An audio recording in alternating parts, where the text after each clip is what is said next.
So, interest rates, they're higher right now, right? So how do we deal with that? You can sit and wait around for rates to get a little bit lower, or you can buy your rate down. How do we buy a rate down? What is that, and how do we go about it?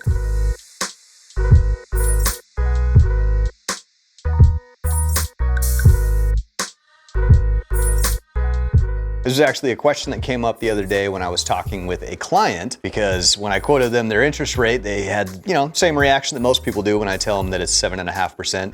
Ugh, man, really? That's the rate? Again, we have options. Typically, when we're pricing an interest rate out for mortgage loans, when it comes to your loan itself, we have a price sheet based on the day. And keep in mind, interest rates change every single day, sometimes throughout the day. The rate might be better in the morning compared to the end of the day, or vice versa. It just depends on the market and what happens overall. Just like stock, right? Stocks, go up and down. Amazon's price will go up and down throughout the day, every single day when the market's open. Mortgage rates are similar. What determines theirs is something called the 30-year bond. So again, a little bit more technical info. I don't really need to know all that stuff. When we have our interest rates, that's what they are.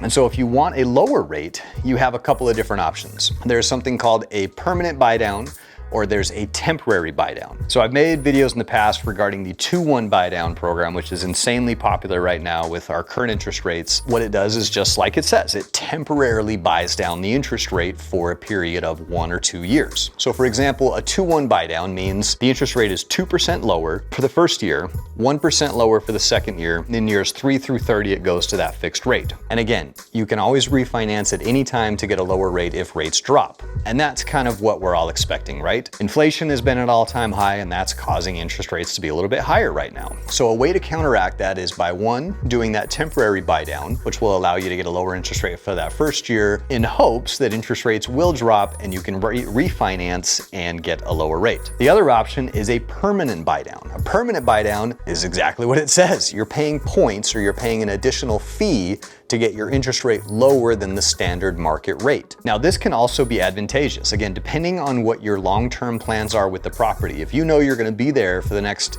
7 or 8 years, it might be a good idea to buy the interest rate down. So how much can you buy it down? That's always the other question that I get, right? If the interest rate's 7, can I buy it all the way down to 3%? Well, no, you really can't. You can't buy it down that far. Because if we buy it down too much, or if we charge too many points or too many fees on that loan, it then becomes a non-qualified mortgage or a high-priced mortgage, which we can't originate. It has to stay within certain parameters. So the general rule of thumb is you typically can't pay more than 3 points before it's considered a high-priced loan. A lot of factors that goes into that. For the most part, the rule of thumb is 3 points. So what's a point? 1 point is 1% of the loan amount. So let's say you have a $100,000 loan, 1 point would be $1,000.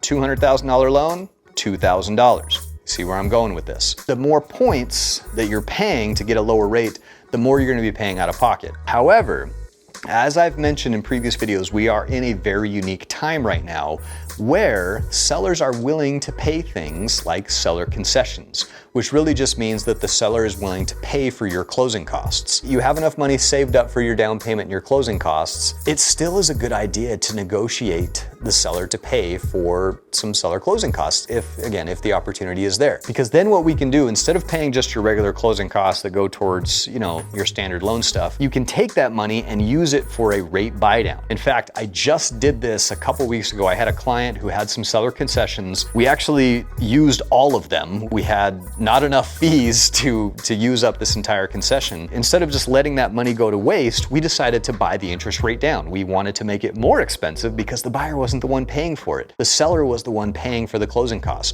And we had so many concessions that we had some left over. So we took those leftover concessions, or that leftover credit that the seller was giving us, and we used it to pay for a rate buy down. For that individual, it ended up saving him, it was almost a couple $100. Pretty significant amount for a monthly payment. It also reduced his total amount of money he had to bring to the closing table. So this guy was a first-time home buyer. Because he got in at the right time, he didn't care that his interest rate was so high. We bought it down, I think we got it into the high 5s. It was like 5.875 is what we bought it down to. And he only had his down payment. And as a first-time home buyer, his down payment's only 3% of the purchase price. So very little out of pocket. This guy was super pumped. And that's the type of opportunity we have in this market. But again, you wanna be careful with how much, because what I always do is a cost analysis. So let's just say that it's gonna cost $5,000 to buy that interest rate down.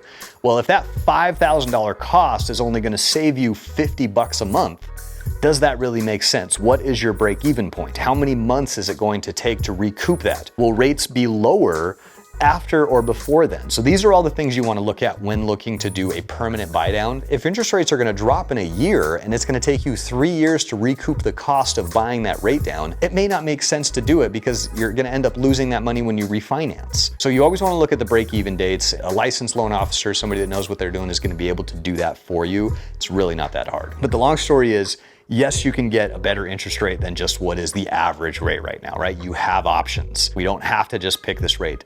And another little fun fact, this doesn't happen very much right now. Let's say you're a little bit short on funds. You've got enough money for your down payment, but don't quite have enough for the closing costs and the sellers aren't willing to pay for it. Well, you can actually take a higher rate than the standard rate and get a lender credit to offset those closing costs. Because you have to look at all of it, right? The interest rate plus the cost and what all goes into it. It's not all just about the interest rate. And just because you're quoted a rate doesn't mean that that's what it is. Because again, we can buy it down. Now, another thing that's important to look at is 1% of the loan amount in cost. If you buy your rate down by 1 point, does that mean it goes down by 1%? No, it does not. No. We have a rate sheet. So let's say today's rate is 7% at a cost of, let's say, 0.5 point. Well, if we take the rate to 6.875, that might be at a cost of 1 point, or maybe 3/4 of a point, or whatever it is. It's all gonna be different based on the type of loan, your credit score, your down payment.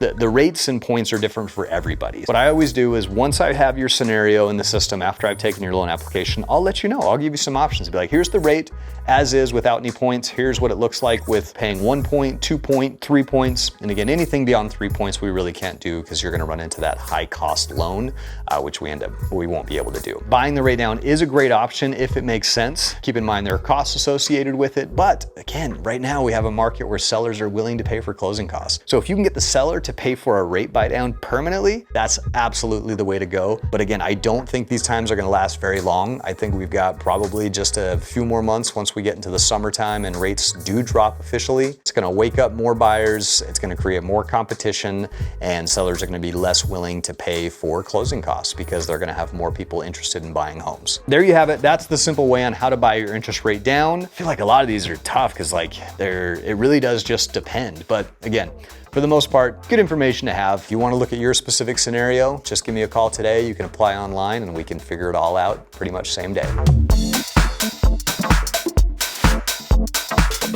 All right, guys, let's face it. Mortgages are kind of boring sometimes, right? We talk about numbers, we talk about stuff that's gonna make us more money and stuff. But anyway, it's a lot more fun to make cocktails. So let's get into the cocktail portion of this and let's make a new drink. So I'm really excited about this because a buddy of mine recently hooked me up with this Bitters of the Month Club. The company itself is called El Guapo. El Guapo in Spanish means the handsome. So every month I get a new bitter and a new simple syrup to make a cocktail with. And it actually does come with a cocktail recipe. But you know me, I'm always gonna tweak it a little bit and make mine a little bit better than whatever they give me. So today's El Guapo bitters is called the Love Potion. Rose, jasmine, lavender, chamomile, and hibiscus. Ooh, actually smells really good.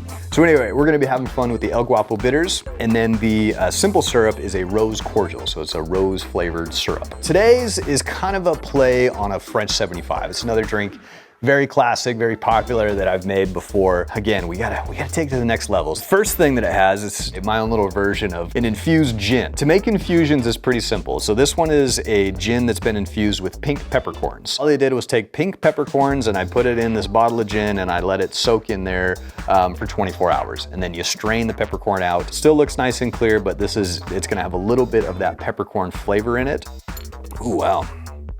So gin's already kind of floral, so this is just gonna give it kind of more of a peppery flavor to it, so it's gonna be good. And we're gonna use 1.5 ounces of it. Get that in your shaker. Then we're gonna get some fresh lemon juice. Well, not fresh, because I don't actually have the lemons here with me. Organic lemon juice from Sprouts. It's pretty much the same thing. So we're gonna put 1/2 ounce of lemon juice in here. Lemon juice is pretty potent, so be careful.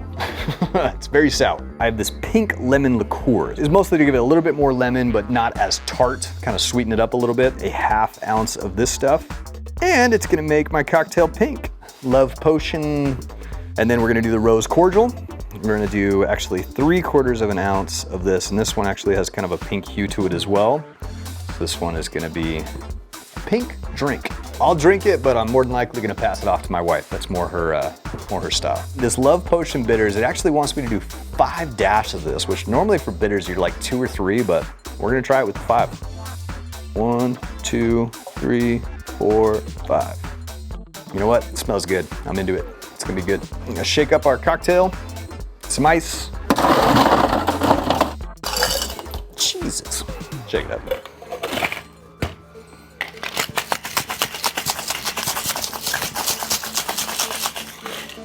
Shake it till your hands are cold. And you're probably wondering, why is that glass not all the way full? It's because we're not done yet. Calm down. So now we have some sparkling rosé, which we're gonna top this off with, if I can open the damn thing. Come on. Jesus. I've seen on Facebook sabers that they make for champagne, like a sword that you just like top off. I've always wanted one, but I know it would make a mess. There is our rosé. That is a pink drink. A little less conversation, a little more action. All right, that's pretty.